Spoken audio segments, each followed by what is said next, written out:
ఈ రక్షణ యాత్రని మనము ప్రారంభించి 10 మెట్లు మనం నేర్చుకుంటూ మొట్టమొదట సెలక్షన్ లేదా ఎలక్షన్ ఎంపిక గురించి మనం నేర్చుకున్నాము. ఆ తర్వాత గాస్పల్ కాల్, దేవుడు తన స్వార్థ ద్వారా మనల్ని పిలుచుకుంటాడు. పిలుచుకున్న వారిని ఏం చేస్తాడు? మార్పు నొందించాడు. ఈ మారు మనస్సులో 2 ఆస్పెక్ట్స్ ఏంటి? మారు మనసు, పశ్చాత్తాపం. అంటే ఈ కన్వర్షన్లో ఈ 2 భాగాలు ఉన్నాయి. ఇలా కన్వర్ట్ అయిన తర్వాత ఏమయ్యాం?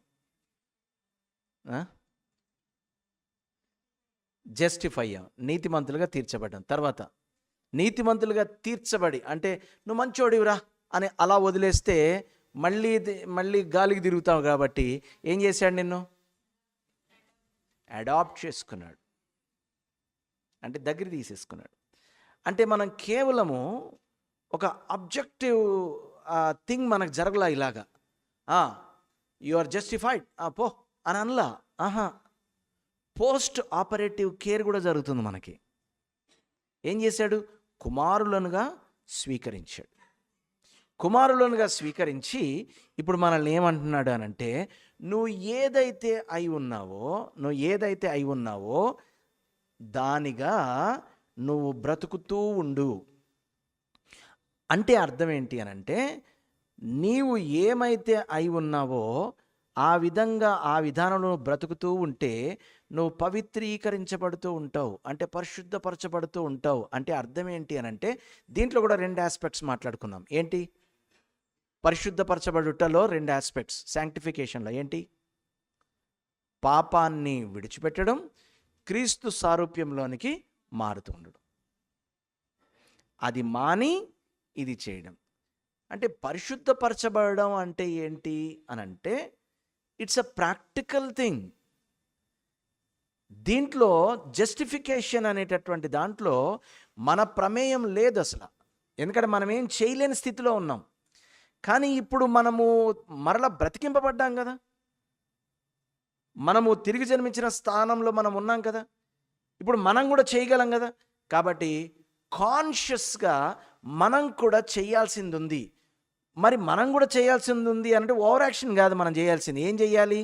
ఆయనతో ఏం చేయాలి? ఏకీభవించాలి. ఆయన చేసేదానికి స్పందించాలి. Response. What all we can do is responding to his gracious act in our life. మన జీవితము పైన ఆయన చేస్తున్నటువంటి పనికి మనం స్పందించాలి. ఏం డాక్టర్ గారు, నేను సాయంకాలమే సర్జరీ అన్నారు, పేషెంట్ రెస్పాండ్ అవ్వట్లేదమ్మా అంటారా? పేషెంట్ రెస్పాండ్ అవ్వకపోయినా పడుకోబెట్టి కోసేస్తారా? బీపీ కంట్రోల్ అవ్వట్లేదమ్మా, షుగర్ కంట్రోల్ అవ్వట్లేదమ్మా, అవి కంట్రోల్ అవుతే మేము మా పని మొదలు పెడతాం. పేషెంట్ కోఆపరేట్ చేయాలి. పరిశుద్ధపరచబడుట అనేటటువంటి ప్రాసెస్లో God will do his part, but మనం కూడా మన పార్ట్ ప్లే చేయాలి. అక్కడ నేను ఒక మాట చెప్పాను, పరిశుద్ధపరచబడడంలో మరి మన సోల్ని ట్రైన్ చేసుకునే పని ఒకటి ఉంది కదా, అది చేసుకోవాలి. వాక్యము అనే ఉదకముతో మనము సంగీతముతోనూ, గానముతోనూ, ఆత్మ సంబంధమైన పద్యములతోనూ, ప్రతి విధమైన జ్ఞానముతో క్రీస్తును గూర్చిన మాట మన హృదయంలో సమృద్ధిగా నివసింపనిస్తూ ఉంటే, యేసుక్రీస్తు తన శిష్యులతో చెప్పిన ప్రకారంగా నేను మీతో చెప్పిన మాటల వలన మీరు పరిశుద్ధపరచబడ్డారన్నాడు. How can we be sanctified? By the spoken word of God. దేవుని యొక్క మాట వలన మనం పరిశుద్ధపరచబడతాం. పరిశుద్ధ మోకాళ్ళు, పరిశుద్ధ మోచేతులు, పరిశుద్ధ ప్రార్థనలు ఉండవు. నో, అంతే, అదంతే. ఎంత తెరవాలి, తెరిచి చదవాలి, బైబిల్ తెరిచి చదవాలి. కేవలము దేవుని యొక్క వాక్యము మనల్ని శుద్ధి చేస్తుంది. అందుకని పాత నిబంధనలో కొన్ని పోలికలు చూస్తాం. నీ వాక్యము సుత్తె వంటిది కదా. సుత్తె ఏం చేస్తుంది చెప్పండి? సొట్టలు తీస్తుంది. సొట్లుంటే తీస్తుంది అనమాట. నీ వాక్యము చాకలివాని సబ్బు వంటిది కదా. సబ్బు ఏం చేస్తుంది? బైబిల్లో చూసావా, కమ్మరివాడు ఉన్నాడు, చాకలివాడు ఉన్నాడు, కుమ్మరివాడు, అవి చెప్పడానికి కాదు అక్కడ మాట్లాడేది. నీ వాక్యము అగ్ని వంటిది కదా. అగ్ని ఏం చేస్తుంది? శుద్ధి చేస్తుంది. అంటే కామన్ పాయింట్ ఏం కనబడుతుంది? మళ్ళీ ఏమంటున్నాడు? శుద్ధ జలము నీ మీద చల్లి. అంటే శుద్ధ జలం అంటే మళ్ళా శుద్ధ జలం ఫ్యాక్టరీ పెట్టి శుద్ధ జలం చల్లమని కాదు. నో. వాక్యము నీ మీద నేను ప్రసరింపజేసి నేను నిన్ను బాగు చేస్తాను. నీ వాక్యం వెలువడిన తోడనే ఏం జరిగింది? నడినెత్తి నుండి అరికాలు వరకు ఉన్నటువంటి కుదరని రోగము ఏమైపోయింది? బాగుపడింది. నీ వాక్యమును పంపి నువ్వు దేశమును స్వస్థపరిచితివి. It is only the word of God by which we can be sanctified. కాబట్టి మనం ఏం చేయాలి అంటే we have to train our lives in the word of God. The more you train yourselves in the word of God, the more you will be sanctified. అంటే పాపానికి దూరం ఉంటాం, క్రీస్తుకు దగ్గర అవుతాం. నువ్వు మోకాలై అసలు నీకు కన్నీటి ప్రార్థన రావట్లేదు, కన్నీటి ప్రార్థన చేస్తే కానీ ప్రభువుకు దగ్గర అవ్వవు, ఇలాంటి నేర్పకండి దయచేసి. కన్నీటి ప్రార్థనలు నిన్ను దేవునికి దగ్గరికి తీసుకెళ్ళవు. ఎందుకు వాక్యం శుద్ధి చేస్తుంది అని అంటే, ఒక కీర్తనకారుడు రాస్తున్నాడు, హిస్సోపుతో కడిగినట్టు నన్ను కడుగు అంటున్నాడు. ఎవరు కడగాలంట? దేవుడు కడగాలంట. ఒక ప్రవక్త అంటున్నాడు, నేను అపవిత్రుడను, అపవిత్రమైన పెదవులు గలవాడను, అపవిత్రుల మధ్యలో బతుకుతున్నాను. అంటే దేవుడు ఏమంటున్నాడంటే కారుతో ఒక నిప్పును తీసుకొచ్చి ఆ పెదవులను తాకుతున్నాడు. It is God who sanctifies us. How? Through his word. Why? Because he is the word. ఆయన వస్తే ఏమొస్తుంది? వాక్యం వస్తుంది. ఆయన వస్తే వాక్యం వస్తుంది. ఆ వాక్యం మనల్ని పరిశుద్ధపరుస్తుంది. నేను మీతో మాట్లాడిన మాటల వలన మీరు పవిత్రపరచబడి ఉన్నారు. అది యేసుక్రీస్తు తన శిష్యులతో చెప్పినటువంటి మాట. కాబట్టి శాంక్టిఫికేషన్ జరగాలి అని అంటే we have to train our lives and our souls in the word of God. The more we train in the word of God, the more we soak deep down into the word of God, we become holy. We will be sanctified. అంటే అర్థం ఏంటి? హోలీ, హోలీ, హోలీ. అది కాదు holiness. Holiness అని అంటే క్రీస్తు సారూప్యంలోకి మారడం, పాపానికి దూరంగా ఉండడం, హోలీనెస్. సో మరి ఈ క్రమంలో మనం వెళుతున్నాం. ఈ క్రమంలో ఈరోజు నేను చావు గురించి మాట్లాడాల్సి వస్తుంది. దేని గురించి అండి? చావు గురించి. ఇదేం ప్రభా శుభమా అంట ఆదివారం ఆరాధనకు వస్తే ఈరోజు టైటిల్ ఏంటి? మరణం, చావు. ఎందుకు ఈ థాట్ నా లోపల వచ్చింది అని అంటే, ఈ భూప్రపంచం మీద మరణం అనేటటువంటిది అతి భయంకరమైంది. పుట్టిన ప్రతివాడికి చావు తప్పదు. పుట్టిన ప్రతివాడు చచ్చిపోతానేమో అని భయంలో బతుకుతూ ఉంటారు. కాబట్టి ఏమైందంటే చావు ఒక అపశకనం అయిపోయింది, చావు ఒక అమంగళం అయిపోయింది. ఒక చావుకి వెళ్ళొస్తే ఏం చేయాలి? పసుపు నీళ్ళు జల్లుకొని స్నానం చేస్తే కానీ ఇంట్లోకి రాకూడదు. ఇంత అమంగళం అయిపోయింది చావు. మన ఇంట్లో ఎవరైనా చనిపోతే ఏముంటుంది? ఇంట్లో శుద్ధి. ఆ శుద్ధికి రకరకాల కార్యాలు చేస్తారు. క్రైస్తవులం అయిన తర్వాత కూడా, తిరిగి జన్మించిన తర్వాత కూడా మనం కూడా ఇలాంటి కొన్ని పాటిస్తూనే ఉంటాం. అందుకే నేను ఎప్పుడు అంటూ ఉంటాను, తిరిగి జన్మించిన క్రైస్తవుడు మరల జన్మించాలేమో ఆచారాల విషయంలో. ఏదేమైనా ఈరోజు మరణం గురించి మనం మాట్లాడుకుంటున్నాం. నేను మరణించను అని అంటే ఇక్కడే ఉంటావు, జాగ్రత్త. మరణిస్తేనే నీవు నెక్స్ట్ లెవెల్కి వెళ్తావు. నెక్స్ట్ స్టెప్ ఏంటి? గ్లోరిఫికేషన్. యాక్చువల్గా నేను పర్సివరెన్స్ మాట్లాడాలి ఈరోజు. అది కొంచెం వివాదాస్పదమైంది కాబట్టి నేను దాన్ని వేరే సబ్జెక్ట్గా డీల్ చేసి నేను తర్వాత మాట్లాడదాం అనుకుంటున్నాను. అంటే పరిశుద్ధుల యొక్క రక్షణ యొక్క భద్రత, పర్సివరెన్స్, అది తర్వాత మాట్లాడుకుందాం మనం. మరణము గుండా వెళితేనే అవతల ఆ మహిమలోకి మనం చేర్చబడతాం. మరణము గుండా వెళితేనే. అది గోధుమ గింజ అయినను సరే, మరి ఏ గింజ అయినా సరే ఏమవ్వాలి? నేలను పడి చనిపోతే తప్ప అది ఫలించదు. ఓ మనుష్యుడా, నీవును అట్టివాడవే. నీ వంటి నా వంటి రక్తమాంసములు గలవాడు వలె ఆయన వచ్చినప్పుడు ఆయన కూడా మరణము గుండా వెళ్ళవలసి వచ్చింది. మనమందరము అదే క్రమంలో వెళ్తాం. దావీదు గారు పడుకొని అంటున్నాడు కొడుకుని పిలిచి, మనుష్యులందరూ పోవు మార్గంలో నేను కూడా పోతున్నాను. జ్ఞాని అయిన ప్రసంగి అంటాడు, జ్ఞాని అయినా మూర్ఖుడైనా, మృగమైనా మనిషి అయినా, ధనికుడైనా బీదవాడైనా అందరూ ఏమవ్వాల్సిందే? చావాల్సిందే అంటున్నాడు. మరణం అనివార్యమైంది, మనం తప్పించుకోలేము. ఒక డాన్సర్ 150 సంవత్సరాలు బతుకుదాం అనుకొని ప్రతి అంశానికి ఒక స్పెషలిస్ట్ డాక్టర్ని పెట్టుకున్నాడు. బతికాడా 150 సంవత్సరాలు?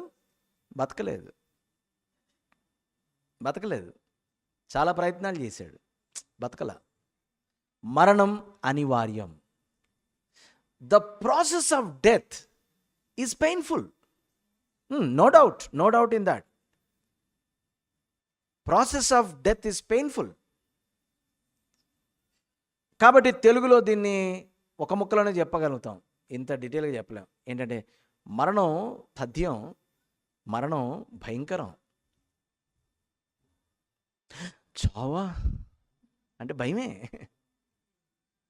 మంచి బావే చచ్చిపోయి బతికింది తెలుసా, చచ్చిపోయింది తెలుసా అంటాం. అంతకంటే షాకింగ్ మనకి ఇంకోటి ఉండదు. ఎందుకు ఈ కాలంలో గబుక్కున ఓ చెముడు చల్లీలు పోసుకుని బాబాయ్ చచ్చినంత పని అయింది అంటాం. అంటే చచ్చినంత పని అంటే ద ఫైనల్ అవుట్కమ్ అనమాట. చచ్చినంత పని అయిందంటే ఏంటి? పిల్లలతో మాట్లాడతాం, నిన్న ఖండానికి చచ్చి బతికేనే బాబు అంటాం. అంటే చావు భయంకరమే కాదు, అల్టిమేట్, ది ఎండ్. ఈ భూమి మీద మన యాత్రకి ముగింపు. నేను మళ్ళీ చెప్తున్నాను, ఈ భూమి మీద మన యాత్రకు ముగింపు. మరు జన్మ ఉన్నదో లేదో ఒక కవి రాస్తాడు, ఏమంట? మరు జన్మ ఉన్నదో లేదు, ఆ జన్మలో మనుషులు ఏమవుతారో. తాగేసి శుభ్రంగా హీరో గారు పాట పాడతాడు దాన్ని. మనకు ఆ డౌట్ లేదు, మనకు ఖచ్చితంగా తెలుసు. ఎందుకంటే మనకు సత్యవాక్యం మన దగ్గర ఉంది. మరు జన్మ అనేది లేదు. కానీ ఏముంది? నిత్య జీవము అనేది ఉంది. దాంతోపాటు తస్మాత్ జాగ్రత్త, నిత్య నరకం ఉంది.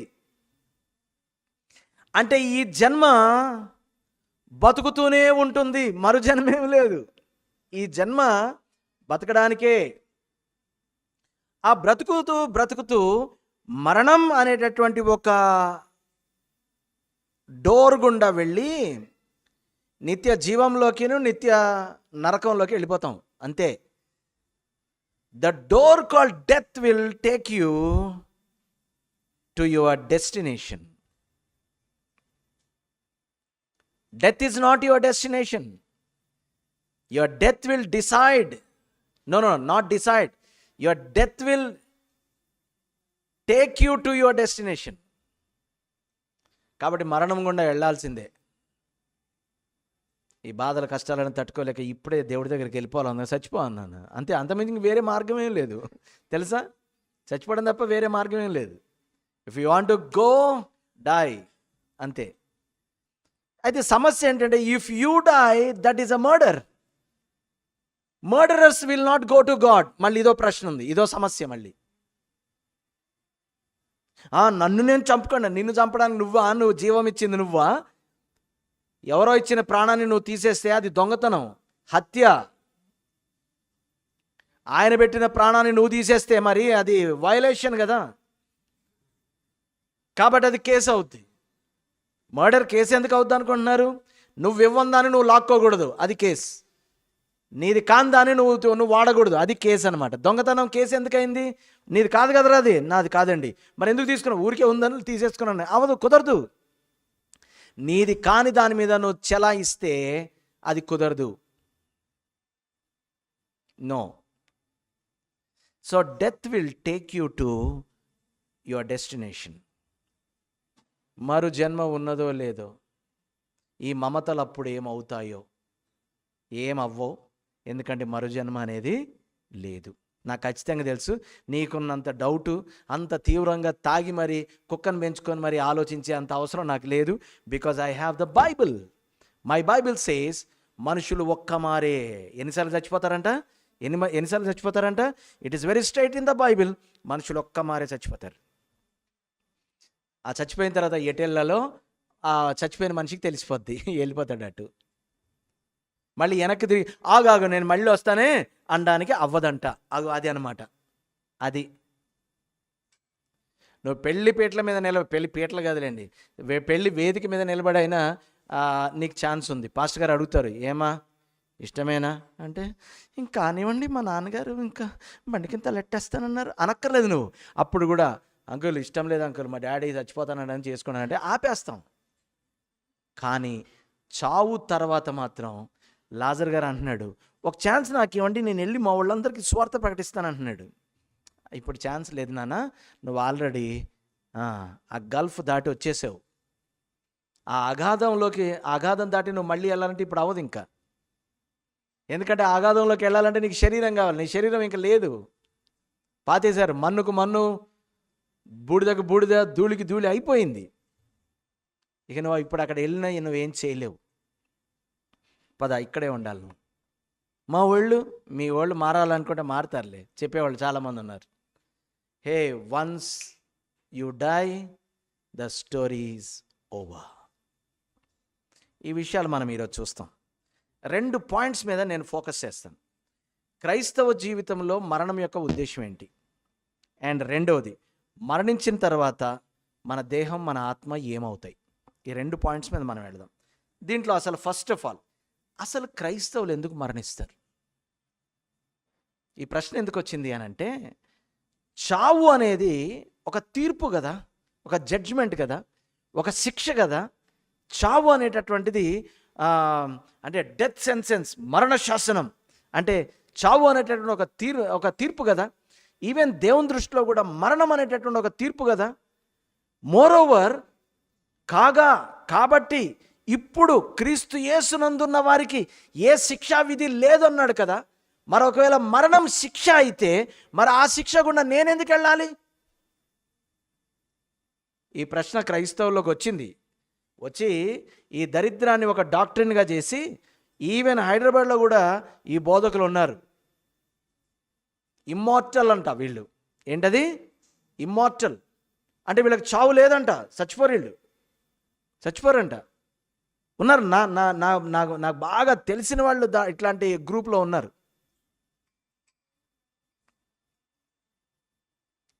ఇవన్నీ కల్ట్స్. అంటే నేను క్రీస్తులో ఉన్నాను ఏమన్నాడు? క్రీస్తు ఏమన్నాడు? నా యందు విశ్వాసం ఉంచువాడు ఎప్పటికీ చనిపోడు అన్నాడు. కాబట్టి నువ్వు నమ్మితే నువ్వు ఎప్పటికీ చనిపోవు అని బయలుదేరారు. ఇక్కడ మనం అర్థం చేసుకోవాలి ఏంటంటే, మరణము క్రైస్తవులకి శిక్ష కాదు. పాపపు రుణము క్రీస్తు యేసు మరణములో పూర్తిగా చెల్లించబడింది. ఇది శిక్ష కాదు. క్రైస్తవులోకి ఇది శిక్ష కాదు. ఇక్కడ మనం క్రైస్తవులు ఎందుకు మరణిస్తారు అనేది మాట్లాడుకుంటున్నాం. మిగతా వాళ్ళ గురించి కాదు, మిగతా వాళ్ళ గురించి వస్తాను. అసలు క్రైస్తవులు ఎందుకు మరణిస్తారు? నంబర్ 1 మనం గుర్తుపెట్టుకోవాలి, ఇది శిక్ష కాదు.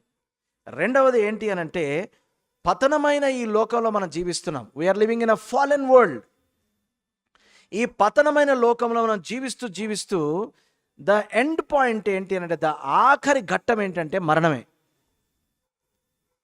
ఎందుకు మరణము అని అంటే, కడపట నశింపజేయబడేటటువంటిది మరణమే. కడపట నశింపజేయబడేది. Death is the end in this world. మన జీవితానికి అంతే, ఈ లోకానికి తీర్పు తీర్చేటప్పుడు కూడా కడపట నశింపజేయబడు శత్రువు మరణమే. ఆ స్క్రిప్చర్స్ అని నేను మీ నోట్స్లో ఇచ్చాను కాబట్టి చదవట్లేదు, కొన్ని ఇంపార్టెంట్ స్క్రిప్చర్స్ మాత్రం నేను చదువుతాను. ఓకే, తర్వాత ఏజింగ్. డెత్ని, ఏజింగ్ని దేవుడు ఎందుకు వాడుకుంటాడనంటే, మనము పరిశుద్ధపరచబడే కార్యక్రమంలో ఉన్నాం కదా, ఈ కార్యక్రమాన్ని సంపూర్తి చేయడానికి దేవుడు వాడుకుంటాడు. అంటే మనం ఎదుగుతూ ఉండగా, పెద్దవారం అవుతూ ఉండగా, నేను మునుపటి వల్ల ఇక లేను అనే స్థితిలోనికి దేవుడు మనల్ని being sanctified and sanctified and sanctified and sanctified ఆ స్థితిలోకి మనల్ని నెమ్మదిగా తీసుకెళ్తాడు. So God uses ageing and death for the completion of our sanctification. Philippi 1:20 చూద్దాం. ఇక్కడ ఈ చోట అంటే దేవుడు వృద్ధాప్యాన్ని వాడుకుంటాడు. 1:20 ఫిలిప్పీలకు రాసిన పత్రిక 1:20. నేను మిగుల ఆపేక్షించుచు నిరీక్షించుచున్న ప్రకారం మీ ప్రార్థన వలనను యేసుక్రీస్తు యొక్క ఆత్మ వలనను నాకు సమృద్ధి కలుగుట వలనను, చూసారా ఏం జరుగుతుంది, ఈయనకి సమృద్ధి కలుగుట వలనను ఆ ప్రకటన నాకు రక్షణార్థముగా పరిణమించునని నేను ఎరుగుదును. ఏంటంటే పరిణమిస్తుందంట. డే బై డే ఏమవుతుంది ఇక్కడ, ఎవల్యూషన్, పరిణమించుతుంది. నా మట్టుకైతే బ్రతుకుట క్రీస్తే, చావైతే, అందరు గట్టిగా చెప్పాలి, if you are a Christian, if you are born again, if you are in the process of being sanctified, నువ్వు పరిశుద్ధపరచబడేటటువంటి ప్రక్రియలో కనుక నువ్వు కొనసాగుతూ ఉంటే, సీరియస్లీ అంటే ఎక్కడేసిన గొంగడ అక్కడే లేవు నువ్వు. డే బై డే నువ్వు పరిశుద్ధపరచబడుతూ ఉంటే నీ మట్టుకు చావైతే లాభం.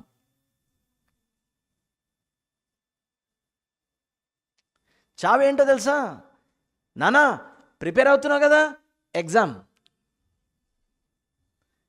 తెలుసా? శాంక్టిఫికేషన్ ఏమో ప్రిపరేషన్, డెత్ ఏమో ఎగ్జామ్.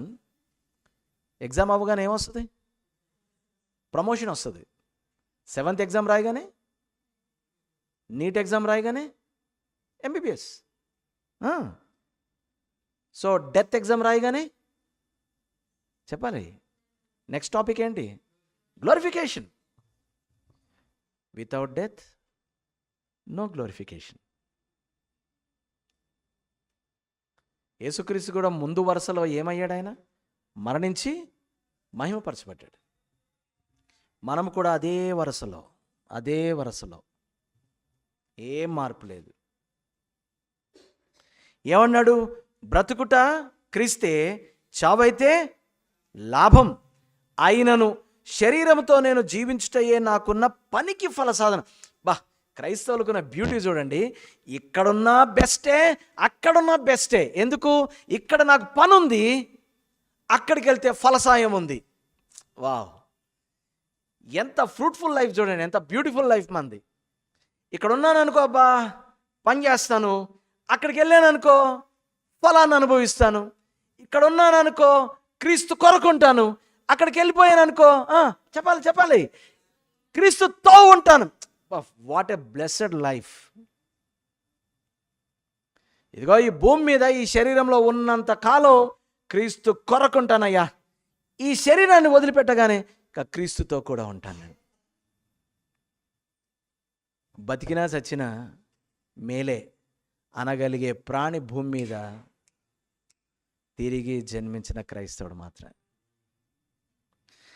అయితే దినదిన ప్రవర్ధమానంగా నేను నిన్న ఉన్నట్టు ఈరోజు లేను, నా గురి వైపుకు నేను పరిగెడుతున్నానని ప్రతి దినము కూడా మనల్ని మనం పరిశుద్ధపరచుకుంటూ పవిత్రపరచుకుంటూ దేవునితో సన్నిహితంగా మనం మారుతూ పాపానికి దూరంగా వెళుతూ ఉంటే మనకి ఎట్లా ఉంటుంది తెలుసా? అబ్బా మళ్ళీ ఎగ్జామ్ పోస్ట్పోన్ అయిందా అన్నట్టు ఉంటుంది. చూడండి, చదువుకునే పిల్లలు మీరు చూడండి, మీరు మొత్తం ప్రిపేర్ అయిపోయారు అనుకోండి, ఎగ్జామ్స్ పోస్ట్పోన్ అయ్యనుకోండి, తిక్కరగదు. ప్రిపేర్ అవ్వనోడికి మాత్రం అమ్మయ్య ఇంకో 2 నెలల తర్వాత, ప్రిపేర్ అయినోడికి అనిపిస్తుంది చూడండి. అందుకని పౌలు గారు ప్రిపేర్ అయిపోయి ఉన్నాడు కాబట్టి ఏమన్నాడు? ఇప్పుడు ఎగ్జామ్ పెట్టినా కూడా ఐఎమ్ హ్యాపీ అంటున్నాడు. చావు అయితే లాభం. నేను క్రైస్తవుల మరణం గురించి మాట్లాడుతున్నాను. మనం గనక పరిశుద్ధపరచబడే కార్యక్రమంలో గనక, పెట్టె సర్దుకునే కార్యక్రమంలో గనక, మనల్ని మనం క్రీస్తు ఎదుట కనబరుచుకునే విషయంలో గనక ఎటువంటి ఏమరపాటు, నిర్లక్ష్యం లేకుండా, వెనకబాటుతనం లేకుండా దినదినము మనల్ని మనం గనక మనం సిద్ధపడుతూ ఉంటే చావు అనే పదం వినబడగానే మనకి ఏమనిపిస్తుంది తెలుసా? మంచిదేగా, త్వరగా ఆ ఎగ్జామ్ ఏదో పెట్టేస్తే నా ప్రభుతో కూడా నేను ఉండిపోతాను. సో క్రైస్తవుడు భయపడతాడా మరణానికి? క్రైస్తవులకు మరణం అశుభమా, అమంగళమా, శుద్ధ? No no. ప్రకటన గ్రంథం 2వ అధ్యాయం 10వ వచనం. ప్రకటన 2:10. మనం మరణం గురించి మాట్లాడుతున్నాం. హ్యాపీయేనా? హలో క్రైస్తవులారా, హ్యాపీయేనా? జాగ్రత్త. పరిశుద్ధపరచబడుతూ మిమ్మును మీరు క్రీస్తు సారూప్యంలోనికి సిద్ధపరచుకోలేదనుకోండి, ఎగ్జామ్లో ఫెయిల్ అయిపోతారు. కాబట్టి హ్యాపీ అనకండి. ఎవరు హ్యాపీ అనాలి? నేను వెనక ఉన్న వాటిని మరిచి ముందున్న వాటికై వేగిరపడుతున్నాను. క్రీస్తు సంవత్సరం తర్వాత సంవత్సరం నాకు దయా కిరీటం అనుగ్రహిస్తూ ఉండగా నేను దినదినము క్రీస్తు సారూప్యంలోనికి మారిపోతున్నాను అన్న వాళ్ళకి మాత్రమే మరణం ఒక లాభం. ప్రకటన గ్రంథం 2వ అధ్యాయం 10వ వచనం 2:10. ఇదిగో మీరు శోధింపబడినట్లు అపవాది మీలో కొందరిని చెరలో వేయింపబోచున్నాడు. 10 దినములు శ్రమ కలుగును. మరణము వరకు ఏం చేయాలండి? చెప్పండి. తీయలేదా? బైబిల్ తీయలేదా? ప్రకటన గ్రంథం దొరకలేదా? 229వ పేజీ అండి. మరణము వరకు నమ్మకముగా ఉండుము. ఆ మాట తెలుగు బైబిల్లో ఫుట్ నోట్ ఉంది, ఎవరైనా చదివారా? ప్రాణాపాయము వచ్చినను అనే మాట ఉంది అక్కడ. ప్రాణాపాయము వచ్చినను. ప్రాణాపాయం వచ్చినను ధైర్యంగా ఎలా ఉంటామండి? ఒకసారి కీర్తనకారుని అడగండి, చెప్తాడు. ఈ though I walk through the valley of the shadow of the death. ఎందుకు? Your staff and your rod నన్ను శుద్ధీకరిస్తూనే ఉంటుంది. Your getting me? రాడ్ ఏంటి? స్ట్రైట్గా నిలబెడుతుంది. స్టాఫ్ ఏంటి? నడిపిస్తుంది. ప్రాణాపాయము వచ్చినను నేను నమ్మకంగా ఉంటాను. ఉంటే ఏమవుద్దో చెప్పాలి. ఉంటే ఏమవుద్ది? నేను జీవకిరీటం ఇచ్చేదాను. సో ఈ శుద్ధీకరింపబడుతూ ఉంటే, నమ్మకంగా ఉంటే, మరణము తర్వాత ఏం జరుగుతుంది? రివార్డ్ వస్తుంది. అండ్ క్రీస్తు సారూప్యంలోకి మారుతూ ఉన్నాం కదా. ద 4th పాయింట్ నేను మాట్లాడుతున్నాను. క్రైస్తవుల జీవితంలో మరణం ఎందుకు కావాలి? అసలు మనం ఎందుకు చనిపోవాలి? మనం క్రీస్తు సారూప్యంలోనికి మారుతున్నాం కదా. మారుతూ ఉన్న మనము క్రీస్తుతో మన యొక్క we will be United with Christ అనేటటువంటి ప్రాసెస్ కంప్లీట్ అయిపోతుంది. ఆయనతో మమేకమైపోతాం. ఏమవుతాం? ఆయనతోటి మమేకమైపోతాం. ఆయనలో కలిసిపోతాం. ఆయనతోటి ఏకమైపోతాం. వావ్! చావు ఎప్పుడు వస్తుందో నేను ఆయనతోటి ఏం చేస్తాను? చావు అవతల ఎవరున్నారు? క్రీస్తున్నాడు. ఆయనతోటి నేను కలిసిపోతాను. ఎంత బ్యూటిఫుల్ కదా. కాబట్టి ప్రియమైనటువంటి వాళ్ళ లాస్ట్ విషయం, క్రైస్తవుల జీవితంలో మరణం ఎందుకు అనేది. మన ప్రాణాలు కాపాడుకోవడం కంటే దేవుడి చిత్తానికి లోబడడం చాలా ప్రాముఖ్యం. అంటే దేవుడు నీకు ఆ పాయింట్లో చావు డిసైడ్ చేస్తే చచ్చిపోవడమే, అంతే. నాకు బైబిల్లో అర్థం కాని ఒక విషయం ఉంది. అంటే దాని గురించి ఇంకా నాకు పూర్తి అవగాహన లేదు. ఎవరైనా చెప్తే నేర్చుకోవడానికి ట్రై చేస్తున్నాను. ఉజ్జియా 15 సంవత్సరాలు ఎక్స్ట్రా బతికాడు కదా. బతికి ఏం చేశాడో బైబిల్లో ఏమైనా చరిత్ర ఉందా? నాకు దొరకలా. ఇంకొక 15 సంవత్సరాలు అన్నాడు. దేవుడు ఇచ్చాడు. ఏమనుందో తెలుసా బైబిల్లో? ఆ 15 సంవత్సరాలు బ్రతికేను అని ఉంది, అంతే. బ్రతికేను. ఎందుకు బ్రతికాడో తెలీదు. బైబిల్లో అయితే నాకు కనబడలే. అంటే ఇంకొక పుస్తకంలో ఎక్కడైనా చరిత్ర ఉంటే ఉండుండొచ్చు. Still I'm researching on that. దేవుని మాట విధేయత చూపించడం చాలా ఇంపార్టెంట్. అపోస్తుల కార్యములు 20వ అధ్యాయంలోకి వెళ్దాం ఒకసారి. Acts chapter 20. అపోస్తుల కార్యములు 20వ అధ్యాయం, 21వ అధ్యాయం కూడా చూడాలి మనము, కాబట్టి మీరు అక్కడే ఉండే. 20వ అధ్యాయం 24వ వచనంలోకి వద్దాం. 24వ వచనం. అయితే దేవుని కృపాసువార్తను గురించి సాక్ష్యం ఇచ్చుట యందు నా పరుగును, నేను ప్రభు అయిన యేసు వలన పొందిన పరిచర్యను తుదముట్టింపవలనని నా ప్రాణము నాకెంత మాత్రము ప్రియమైనదిగా ఎంచుకొనుట లేదు. What is he loving? Is he loving his soul? Is he loving his life? No. క్రైస్తవులు ప్రాణాన్ని ప్రాణంగా ఎంచడానికి వీల్లేదు. ప్రాణం మీద ఆశలు పెట్టుకోవడానికి అవసరం లేదు మనకి. మీలో కొందరికి వింటుంటే వైరాగ్యం అనిపిస్తుండొచ్చు. ఇది వైరాగ్యం కాదు, వాస్తవ సత్యం. ప్రాణాల మీద ఆశ పెట్టుకొని, ప్రాణాలు అరచేతిలో పెట్టుకొని బిక్కు మనం బతకడానికి మనం లేం. ఏమంటున్నాడు ఇక్కడ? ఏమంటున్నాడు చూడండి. నా పరుగు ఏంటంట? నాకో పరుగుంది. I have a course in life. నాకో పరుగుంది, నాకో పరిచర్య ఉంది. అది తుదముట్టించడము నా యొక్క ప్రాధాన్యత. దాని కొరకు నా ప్రాణాన్ని నేను అసలు నాకు ఎంత మాత్రము ప్రియమైన దానిగా నేను ఎంచట్లేదు. ఏ విషయంలో ప్రాణాన్ని తృణప్రాయంగా చూసుకుంటున్నాడు? పరుగు, పరిచర్య. వాటి విషయంలో ప్రాణాన్ని లెక్క చేయట్లేదంట. ఎందుకంటే దట్ ఈస్ వెరీ ఇంపార్టెంట్. 21వ అధ్యాయంలోకి రండి. 21వ అధ్యాయంలో ఒక సంఘటన జరిగింది. మేము వారిని విడిచిపెట్టి ఓడ ఎక్కి తిన్నగా వెళ్ళి కోసుకును మరునాడు రోదుకును అక్కడ నుండి పతరకును వచ్చితిమి. అప్పుడు ఫినీకేకు వెళ్ళబోచున్న ఒక ఓడ చూసి దాన్ని ఎక్కి బయలుదేరితిమి. కుప్రకు ఎదురుగా వచ్చి దానిని ఎడమ తట్టున విడిచి సిరియా వైపు వెళ్ళి తూరులో దిగితిమి. అక్కడ ఓడ సరుకు దిగుమతి చేయవలసి ఉండెను. మేము అక్కడ ఉన్న శిష్యులను కనుగొని 7 దినములు అక్కడ ఉంటిమి. వారు నీవు యెరూషలేములో కాలు పెట్టవద్దని ఆత్మ ద్వారా పౌలుతో చెప్పిరి. ఆ దినములు గడిపిన తర్వాత ప్రయాణమైపోచుండగా భార్యలతోనూ పిల్లలతోనూ వారందరూ మమ్మను పట్టణం వెలుపల వరకు సాగనంపిరి. ఎందుకో తెలుసా? అతి త్వరలో పౌలుకు మరణం సంభవించబోతుంది. బాధపడుతున్నారు వాళ్ళు. బాధపడుతూ వెళ్తున్నారు. అదే 21వ అధ్యాయం 10వ వచనం చూడండి. మేము అనేక దినములు అక్కడ ఉండగా అగాబు అని ఒక ప్రవక్త యూదయ నుండి వచ్చాను. అతడు మా యుద్ధకు వచ్చి పౌలు నడికట్టు తీసుకొని తన చేతులు కాళ్ళు కట్టుకొని యెరూషలేములో యూదులు ఈ నడికట్టు గల మనిషిని బంధించి అన్యుల చేతికి అప్పగింతులని పరిశుద్ధాత్మ ద్వారా చెప్పుచున్నాడు అనేను. సో ఒక ప్రవచనం కూడా వచ్చింది. ఇప్పుడు 13వ వచనంలోకి రండి. ఈ మాట వినినప్పుడు మేమును అక్కడి వారును యెరూషలేమునకు వెళ్ళవద్దని అతని బతుమాలుకొంటిమి గాని పౌలు, ఇది ఎందుకు? మీరు ఏడ్చి నా గుండె బద్దలు చేసేదరేలా? నేనైతే ప్రభు యేసు నామము నిమిత్తము యెరూషలేములో బంధింపబడుటకు మాత్రమే కాక చనిపోవుటకును సిద్ధముగా ఉన్నానని చెప్పాను. చూడండి, దేన్ని ప్రియముగా ఎంచుకుంటున్నాడు పౌలు? దేవుని చిత్తాన్నా చావునా? అంటే దేనికి ప్రయారిటీ ఇస్తున్నాడు?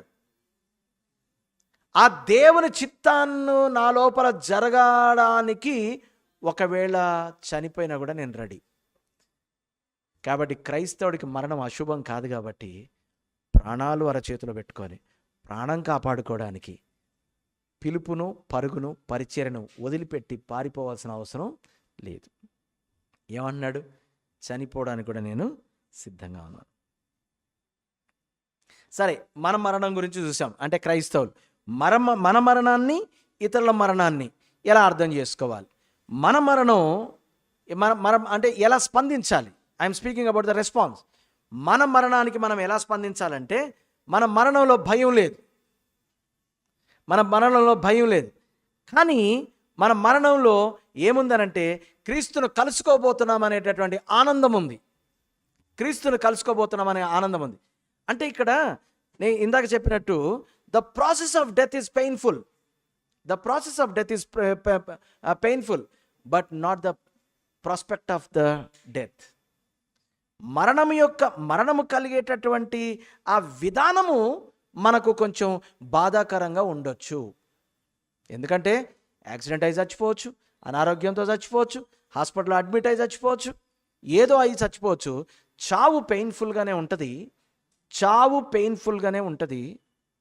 చావు పెయిన్ఫుల్గానే ఉంటుంది. హలో, ప్రభులో ఉన్నాడు కాబట్టి ఎంత ప్రశాంతంగా చచ్చిపోయాడు కదా. ఏం అక్కర్లేదు.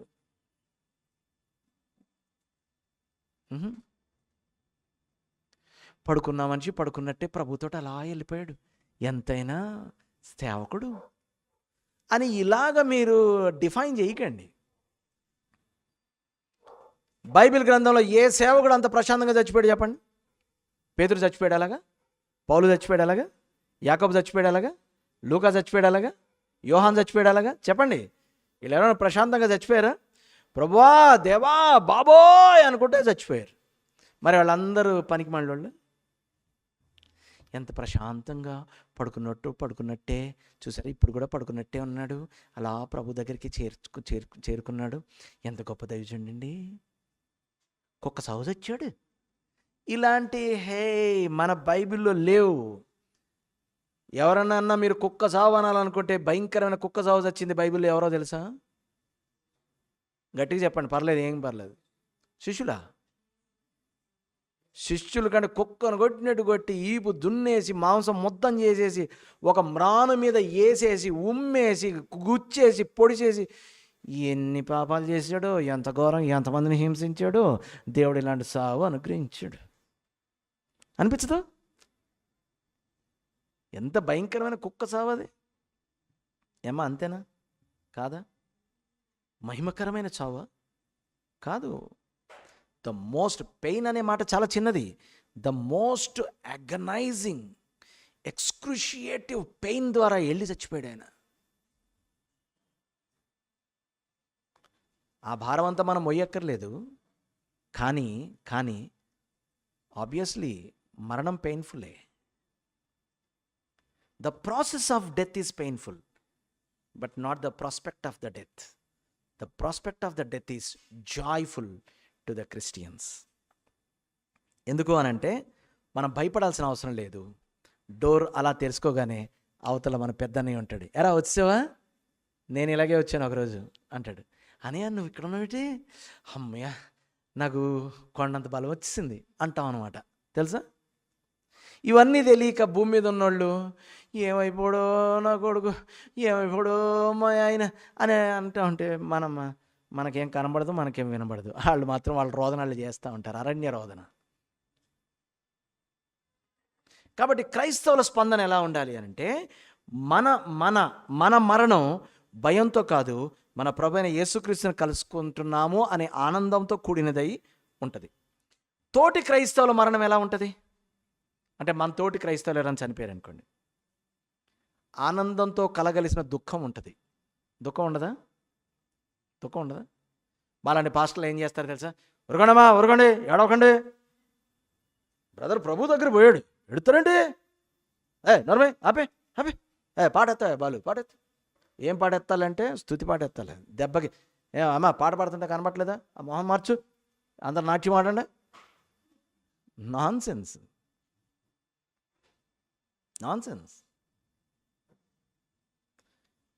ఎవరికైనా నువ్వు శ్రమ కలిగినా వాడు ప్రార్థన చేయాలన్నాడు. శ్రమ కలిగిన వాడు నాట్యం చేయమని బైబిల్లో లేదు. తెలుసా? ఇప్పుడు ముక్కు కారుతుంది అనుకోండి, ఏం చేయాలి?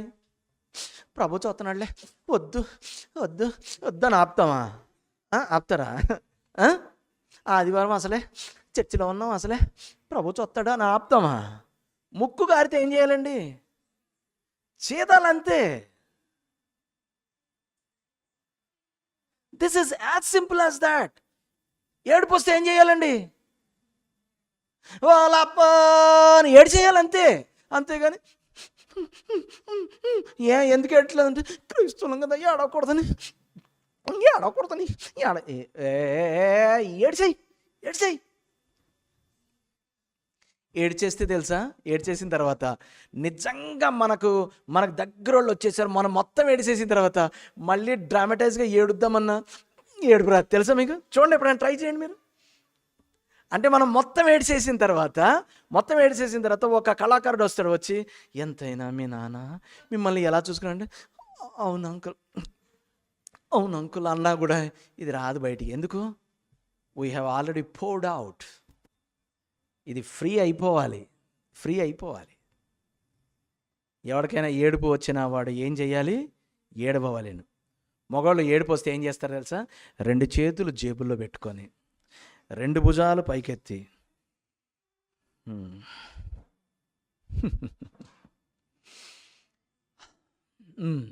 అంటారనమాట. అందుకని మగవాళ్ళు ముందు చచ్చిపోతారు ఆడవాళ్ళ కంటే. చూడండి, మీరు మొగుడు చచ్చిన 10-15 ఏళ్ళకి కానీ ఆడవాళ్ళు చావరు. కానీ అదే భార్య కనుక ముందు చచ్చిపోతే వీడు సంవత్సరానికే చచ్చిపోతాడు వీడు. తెలుసా మీకు? ఎందుకో తెలుసా? ఆమె చచ్చిపోయినప్పటి నుంచి అంటాడు, ముసలమ్మ ఉన్నప్పుడు టైంకి ఏదో కొట్టుకున్నా తిట్టుకున్నా, ముసలమ్మ ఉన్నప్పుడు ఈ ముసలమ్మ అనుకుంటే ఒకరోజు పుట్టుకుని చచ్చిపోతాడు. చూడండి మీరు.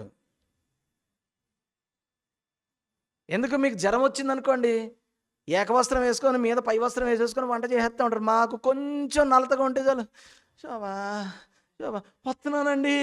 ఆమెకు జ్వరం వచ్చినట్టు పరిగెట్టుకు రావాలి. ఏంటండి అంటే, ఏం లేదు ఊరికే పిలిచాను.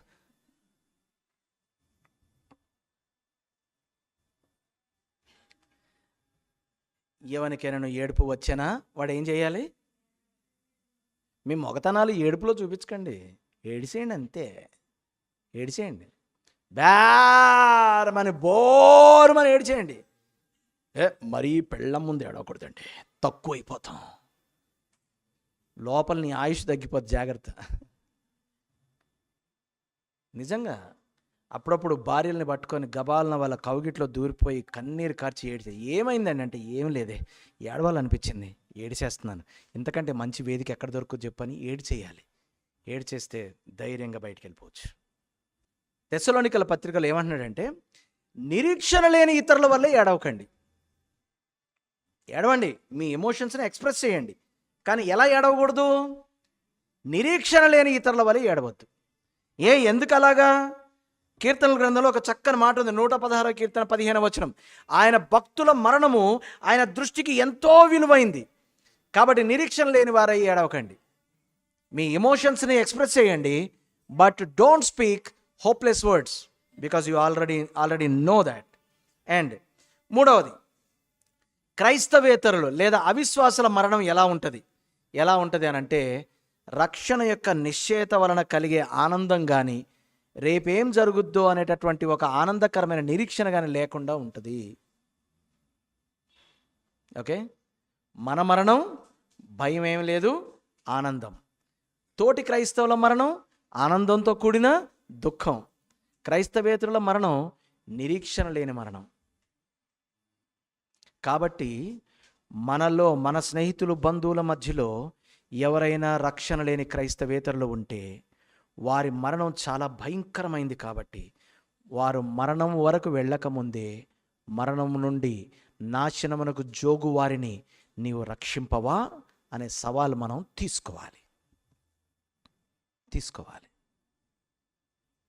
ఎందుకో నెక్స్ట్ చెప్తాను. నెక్స్ట్ టాపిక్ ఏంటి? మానవులు మరణించినప్పుడు ఏం జరుగుద్ది, ఇది నెక్స్ట్ టాపిక్. నేను స్క్రిప్చర్స్ ఇచ్చాను, మీరు ఇంటికి వెళ్ళిన తర్వాత చాలా హోంవర్క్ చేయాలి, లేదంటే చాలా ప్రశ్నలతో మిగిలిపోతారు. నంబర్ 1, చనిపోయిన వెంటనే విశ్వాసులు అయితే ఏం చేస్తారంటే నేరుగా దేవుని సన్నిధికి వెళ్ళిపోతారు. నేరుగా వెంటనే, ఈ మాటలు గుర్తుపెట్టుకోండి. చనిపోగానే నేరుగా వెంటనే ప్రభు సన్నిధికి చేరుకుంటాం. రోమన్ క్యాథలిక్లు పర్జేటరీ అనేటటువంటి ఒకటి నమ్ముతారు. అందుకనే వాళ్ళు ఆల్ సెయింట్స్ డే కూడా చేస్తారు. వాళ్ళు ఆల్ సెయింట్స్ డే చేసి ఏం చేస్తారంటే, చనిపోయిన మన పితరులను జ్ఞాపకం చేసుకొని వారి కొరకు ప్రార్థిస్తారు.